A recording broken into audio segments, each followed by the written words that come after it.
নমস্কার, আমি পারমিতা। আমার নতুন একটি ভিডিওতে আপনাদের সবাইকে স্বাগত।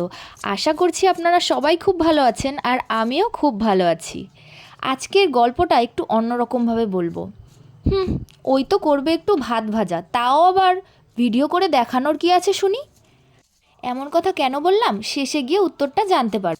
আজকে আমার গল্প হলো নিজের ভাগ্য নিজের হাতে। অশ্বক্রান্তা নামে এক রাজ্য ছিল। এই রাজ্যের রাজা নাম রণতুর্য। তিনি খুব দাপুটে রাজা ছিলেন। তার শক্তির কাছে প্রতিবেশী রাজ্যগুলো হার মানাতো। রণতুর্যের বীরত্ব কীর্তিগাথা চারিদিকে মুখরিত। একদিন রণতুর্যের রাজসভায় এক জ্যোতিষী এলেন। জ্যোতিষীর নাম যশ খুব। তার নাম শুনে সবাই বলে কপাল টলে, কিন্তু জ্যোতিষীর বচন টলে না, এমনই খ্যাতি তার। রাজা বললেন, হে জ্যোতিষাচার্য, আসন গ্রহণ করুন। আমার রাজ্যে সব কিছু ভালো আছে তো? জ্যোতিষীর আসন গ্রহণ না করেই এক দৃষ্টিতে রাজা রণতুর্যের দিকে চেয়ে রইলেন কিছুক্ষণ।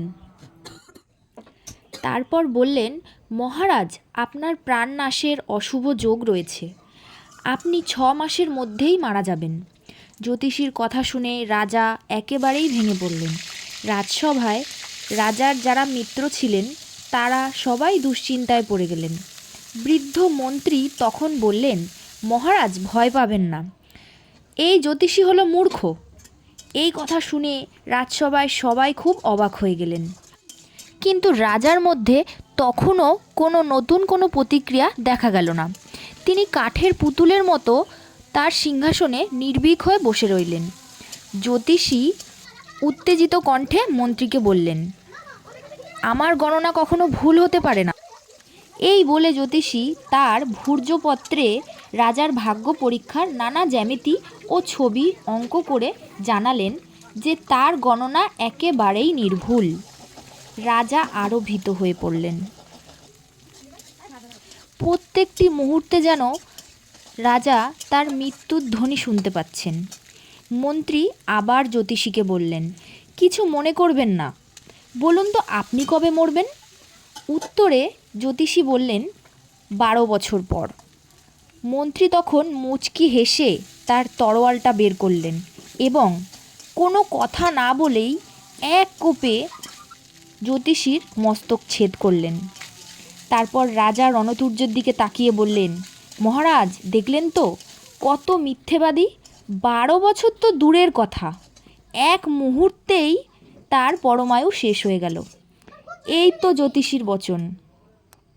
রাজা স্বস্তির নিঃশ্বাস ফেললেন এবং বললেন, সত্যিই তো, লোকটা আমাকে কত বোকা বানাতে চেয়েছিল। আমার আজকের গল্প এটুকুই।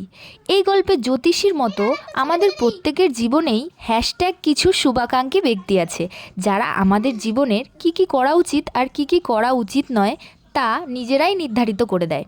এই সমস্ত বচনগুলো শুনে জীবনে যদি তুমি থেমে পড়ো, তাহলে ওই রাজার মতোই মৃত্যু অবধারিত। আরে এই মৃত্যু মানে সেই মৃত্যু নয়, এই মৃত্যু মানে হলো না মরে বেঁচে থাকা। গল্পের মতো ওই ব্যক্তিকে তো শিরচ্ছেদ করা সম্ভব নয়, তাই ওই বচনগুলোকে শিরচ্ছেদ করে জীবনে এগিয়ে যেতে হবে বন্ধু। ভিডিওটি ও গল্পটি ভালো লাগলে একটা লাইক করে দেবে, আর সবার উদ্দেশ্যে বলছি একটু শেয়ার করে দিও প্লিজ, যাতে তোমাদের আরও নতুন নতুন গল্প আমি উপহার দিতে পারি। আজকের জন্য টাটা।